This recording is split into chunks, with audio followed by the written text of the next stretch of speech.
Everyone wants something for nothing, don't they? Instant knowledge, instant physique. Well, you gotta put the work in, except sometimes in Magic the Gathering. While lessons on strategy and gameplay are vital, knowing the spells, just as important. And today, I'm going to cover some of the free spells in Commander you probably didn't know exist and probably didn't understand to give you the upper hand. And speaking of getting the upper hand, there's often two key components: strong mind, but also strong body. Want a physique like this? Well, you're gonna have to work out occasionally. And when I'm working out, I love to listen to music and or an 8-hour-long podcast about drafting. And so I can't have wires in the way of my headphones. No, I love something like this. Sponsor of this video, Raycon wireless earbuds. These are a fantastic product at a fantastic price.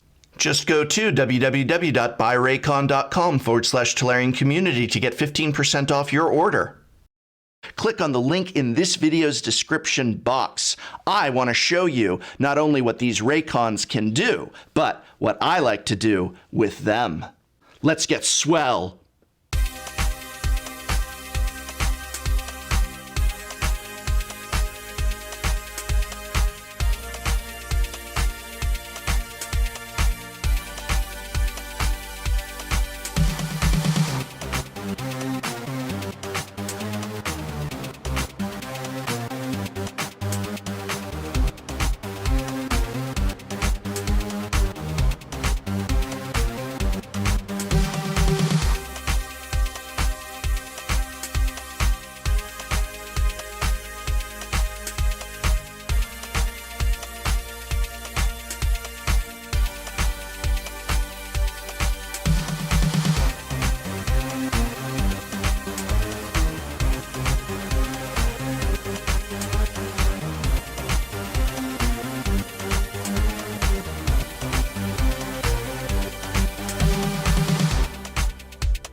These everyday E25 earbuds are the best model yet, with 6 hours of playtime, seamless Bluetooth pairing, more bass, and a more compact design that gives you a nice noise-isolating fit. Celebrities like Snoop Dogg, Melissa Etheridge, Brandy, J.R. Smith, and Mike Tyson are obsessed with Raycons. Raycons are great for working from home, working out, and listening to music and podcasts for hours, without driving your roommates/significant other/children/neighbors crazy. Hashtag sponsored must be highly visible and separate from any additional tags. Raycon everyday E25 earbuds sound just as amazing as other top audio brands you know. It also comes in new fun colors.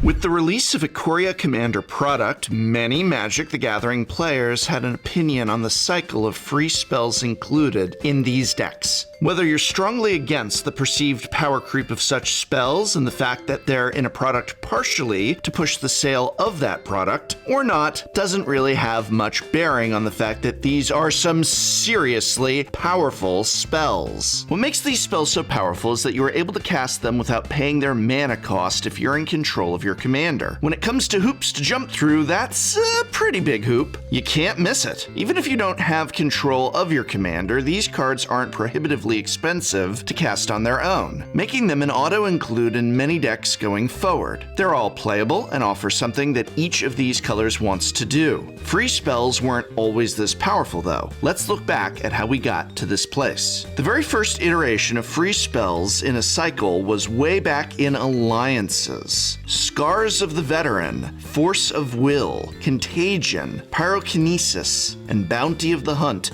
could all be cast for free, but on one condition. You had to exile a card of the same color in your hand. It's no surprise that the only one of these cards to have made a lasting impact is Force of Will, as the other effects are, well, they're kinda bad for what they cost. Force of Will, known usually for Legacy, is also a great commander card, and one that is exceedingly useful for any decks wanting to play intricate combos, or play on the stack. It's more commonly used in the competitive side of EDH, match, where games can end very quickly. Having free spells to cast in that format can be a huge benefit. It's still worth trying out in regular Commander if you have a copy though, but can be expensive to get a hold of. One of the next notable free cycles of cards is the cycle from Cold Snap, which includes Allosaurus Rider, Commandeer, Fury of the Horde, Soul Spike, and Sun Scour. Allosaurus Rider is a card you'll instantly recognize if you follow Modern, where it's used in the Neoform combo, but it really doesn't cut the mustard in Commander. Soul Spike isn't at all worth it either.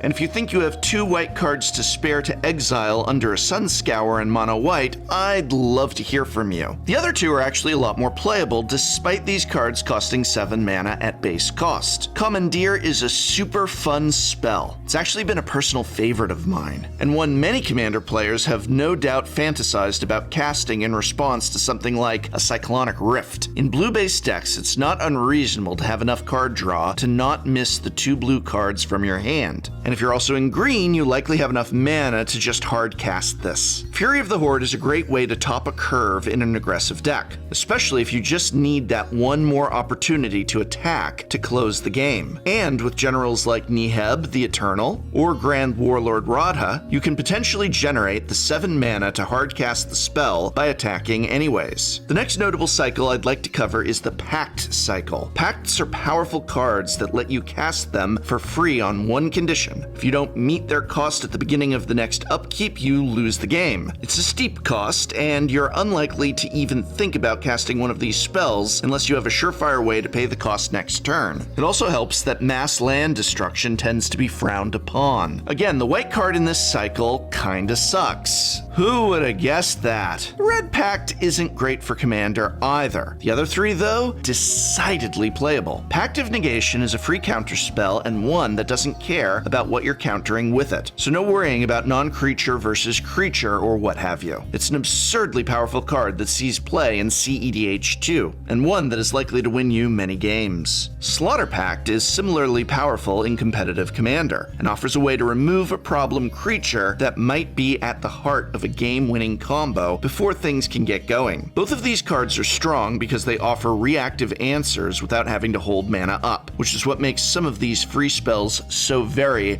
strong. Summoner's Pact isn't quite as hot as the other 2, but it is still an attractive prospect for creature-based decks with a lot of ramp. Being able to grab an answer in someone's end step is particularly good, and gets better if you're playing with flash through cards like Yiva, Nature's Herald, or Vidalcan Orrery. You can essentially get an advance and pay on your upkeep. Even better with a Seedborn Muse in play, but that goes without saying. With Summoner's Pact, you can always just grab a Craterhoof Behemoth or N-Raise Forerunners and win with it before you need to pay back that loan too. Hey, it's free money. I mean mana. The most recent free spell we've seen, aside from the one in this year's Commander product, was the cycle from Modern Horizons. Force of Virtue, Force of Negation, Force of Despair, Force of Rage, and Force of Vigor take their inspiration from the classic Force of Will, and have a similar alternative cost, exiling a card of the same color from your hand. As this set was designed for constructed formats, we don't get the across-the-board playability of Commander Ikoria's cycle, but we do get a cycle of cards that are a lot more playable across the colors. Of these, the 2 I like for Commander are, unsurprisingly,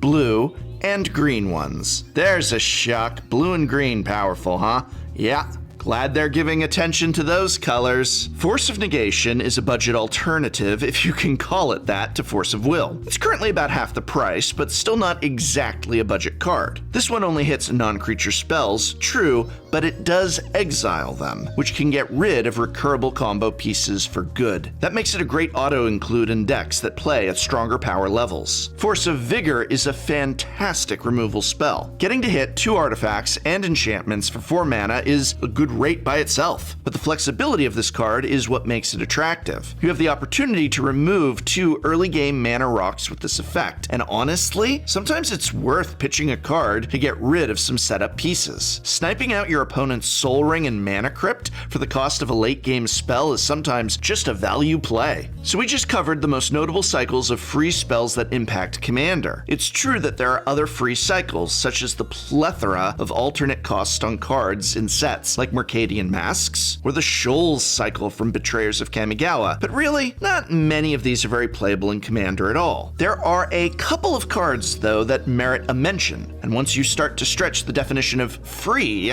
there are a lot of powerful and interesting cards that you can include in your decks. Let's dig deeper into the welding jar, shall we? Perhaps the only cards on this list that truly fulfill the definition of free are zero-cost artifacts. Artifacts are generally pretty good in Commander, to say the least, and they can help to contribute to different strategies, and sometimes provide strong answers, such as with Tormod's Crypt, a great answer to graveyard-based strategies. But the obvious free spells here are the mana rocks. Save for Lotus Petal and Mana Crypt, the rest of the legal rocks have a condition to enable them, whether it's controlling a legendary creature or planeswalker for Mox Amber, waiting for the suspend on a Mox Tantalite, achieving Metalcraft with Mox Opal, or pitching a card from your hand for Chrome Mox and Mox Diamond. These aren't exactly free in the strictest sense of the word. I mean, Lion's Eye Diamond discards your entire hand. Is that free? That's a cost. I mean, sure, you want to use it as a combo card, so that cost is rarely a disadvantage, but still. That aside, a lot of these cards are expensive to acquire, and you're unlikely to see them played outside of enfranchised playgroups or competitive EDH. Let's instead look at some of the more affordable options. The aforementioned Welding Jar is a great option for artifact decks, and Storm decks too, providing free protection for a more important artifact. Claws of Gix and Zurin Orb are powerful enablers for sacrifice-based decks, especially ones that like to sacrifice lands. They're a great option for the likes of the Gitrog Monster or Korvold, Fey Cursed King. I've covered some ways to use free artifacts in my recent deck techs focusing on two fan-favorite Dominarian characters, Baron, Tolarian Archmage, and Joyra, Weatherlight Captain. If you want to check out some combos involving those cards, you can find those videos here and here. In short, look at cards like Darksteel Relic, Ornithopter, and Memnite to enable storm-based strategies. Ornithopter is also a key card in the new Winota Joiner of Forces deck, giving an evasive flyer to trigger Winota's powerful effect for free. Before we move on, Paradise Mantle can turn any creature into a mana dork, and is more importantly used to tap creatures you'd like tapped, but would rather not send into combat. Commanders like Amara, Soul of the Accord, really benefit from this effect. And heck, there are plenty of merfolk that care about being tapped too, like Surge Spanner and Phallosage, who are both in my Commander deck. Unfortunately, there is still not a Bant legendary merfolk, so Paradise Mantle cannot go on them yet. Let's see what Commander Legends has in store. Probably disappointment. One of the biggest level ups that beginner Magic players learn is that life total is a resource. As long as you're not dead, it doesn't really matter what your life total is. In the spirit of things, let's look at some ways to spend those life points instead of mana. Mental Misstep is a card you'll be familiar with if you follow competitive Commander. It's pretty nice, but in a faster and more powerful style of game, actually has myriad applications. From hitting Soul Ring and Mana Vault to stopping Swan Song and Swords to Plowshare. This thing can do a lot. In fact, it handily counters the next card on the list. Noxious Revival is a way to dig something out of your graveyard that you really need to cast again. Whether it's been milled by an opponent, destroyed earlier in the game, or just countered, Noxious Revival can get it back to the top of your library for the low cost of 2 life. Or a green mana if you have one to spare, which if you're in green, you probably do. Whilst it's not as powerful as simply casting Regrowth, the flexibility of having it be free gives it a lot of legs. Don't underestimate the ability to replace an opponent's draw with something suboptimal too. It's a great solution to an opponent casting a tutor like Enlightened Tutor, Vampiric Tutor, or Mystical Tutor. The last chance a player has to cast one of these tutors is in their upkeep, as drawing a card at the beginning of the draw step is an action that cannot be responded to. So after the spell resolves, ensure you retain priority before passing to the draw step in order to stifle their plans. Snuff Out is a removal spell that you'll be glad to run in mono-black decks, and really any deck that likes to focus on an Urborg Tomb of Yawgmoth game plan. Controlling a swamp is a low requirement, much like paying 4 life. If you do have to hard cast this, 4 mana isn't the end of the world for a removal spell either. And another black card I think is still playable in certain decks is Fairy Macabre. This 2/2 flyer that fits right into both tribal decks and those that like to play in the graveyard can offer a free way that isn't telegraphed onto the table to interact with graveyards. Mog's Salvage and Submerge are 2 cards with more complex conditions, but conditions that are nearly always going to be met in a game of Commander. It's rare that a pod sets up without anyone playing forests or islands, and the effects on these 2 cards can be really strong, especially when you're tapped out and an opponent doesn't suspect a thing. Artifacts are always good targets for Mog's Salvage, and Submerge is a great way to fog an opponent or stop a combo. Next up are some blue spells that can help leave mana open for other things. If you have activated abilities you'd like to put mana into, or simply other spells that you can cast at instant speed, then consider running Snap, Unwind, and Rewind. They're not as universally great as cards like Swan Song and Counter Spell, but in the right decks they can provide big tempo swings at effectively the cost of 1 card, provided the spell itself isn't countered. One of the strongest untap effects in this design space is Treachery, which lets you steal a creature and then immediately untap 5 lands. It's devilishly, delightfully powerful, even if it isn't at instant speed. Blue is probably the color with the most ways to cheat on mana in order to play a strong effect. While not free, the following cards are incredibly well costed and efficient for the effect they're setting out to achieve. Thada Adel Acquisitor is a legendary merfolk with Island Walk, like you do. By dealing combat damage, she can steal an artifact from an opponent's deck. She can steal an artifact from an opponent's deck into exile, and if you have the mana to cast it, you can cast it that turn. The most common targets for this are free or close to free cards, especially early in the game. Think of the free mana rocks we looked at earlier, or Soul Ring. Later in the game though, you might try exiling their combo piece, either to remove it or use it yourself. Also, imagine how hilarious it would be to take and then cast your opponent's Wormcoil Engine. If they remove it, you still get the tokens. If they destroy it in response, you still get the tokens. This kind of Finders Keepers effect is seen in other blue cards, from the counter spell Desertion, which actually lets you take the spell you counter, to Bribery, which essentially lets you tutor for a creature in an opponent's library and put it into play. Knowledge Exploitation is one card I think should see more play. There are a lot of playable rogue creatures, with more being printed every set. Core 2021 has 5 alone, with Ghostly Pilferer being ideal to earn the cost reduction on this card. Some of the more popular rogues are very hard to block anyway. Cold-Eyed Selkie, True Name Nemesis, and Tetsuko Umezawa, Fugitive, come to mind. Knowledge Exploitation can let you dig out a game-winning spell from an opponent's deck without paying the mana cost when you've run out of answers. And the card overall has many applications, from just saving you to enabling your own strategies. Outside of blue, the Aether Revolt cycle of expertise cards are often close to being free. Casting a Baral's Expertise to bounce 3 key targets before casting your own 4 CMC spell is a big tempo swing. And Rishkar's Expertise more or less costs 1 mana for the card draw component. It's often going to be drawn at a higher rate than Ancestral Recall when uninterrupted, which is definitely in the upper echelons of value.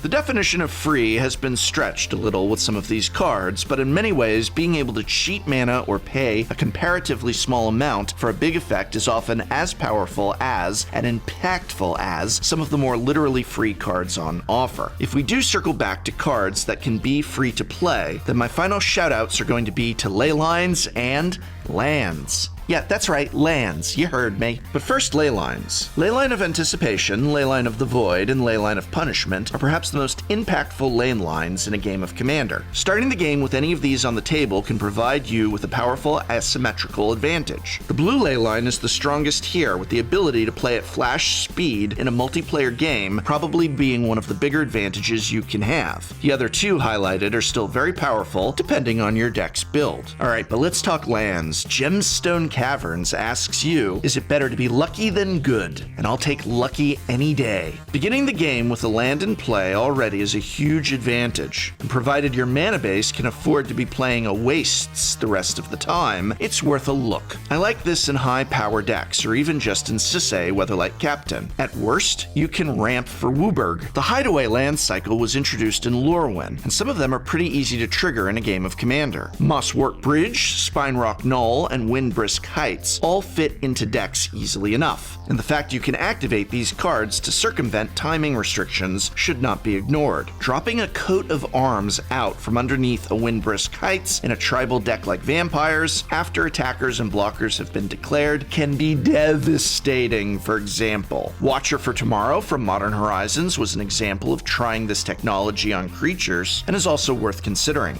Once you start to relax the definition of free to consider value plays, the card pool opens right up, and you'll be sure to see many of Commander's staple cards. From ways to cheat out creatures like Defense of the Heart and Natural Order, to engine cards like Sneak Attack, and even commanders like Joyra of the Gitu, a favorite of mine, and Yidris, Maelstrom Wielder. It's clear to see how in demand circumventing mana restrictions is in Commander. Winning Commander games has and always will be about who makes the most efficient use of their mana, and increasingly the power creep in the format has meant that playing tapped lands and missing plays on the first few turns of the game can seriously impact your chances of winning a game.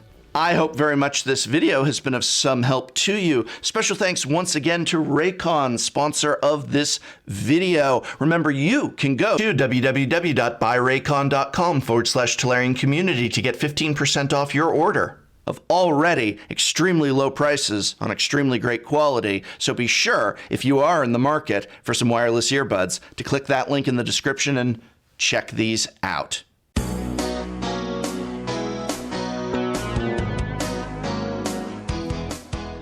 What about all the murders? Like what about questions of this guy killed a lot of innocent people, but it was under a curse? I think that's a fair question to ask, his culpability and guilt. Does he even feel guilty? Should he be punished? What would that punishment entail? These are interesting questions that at a certain point in Magic's history, I honestly believe we would get stories about and exploring. I also love the idea of like Garrick turning up and like he meets up with Jace and goes, "Oh, I'm all cured now," and Jace goes, "Ah, Garrick, love to have you back. One quick question though, about those murders, buddy." Right. And then them having to have that hard conversation.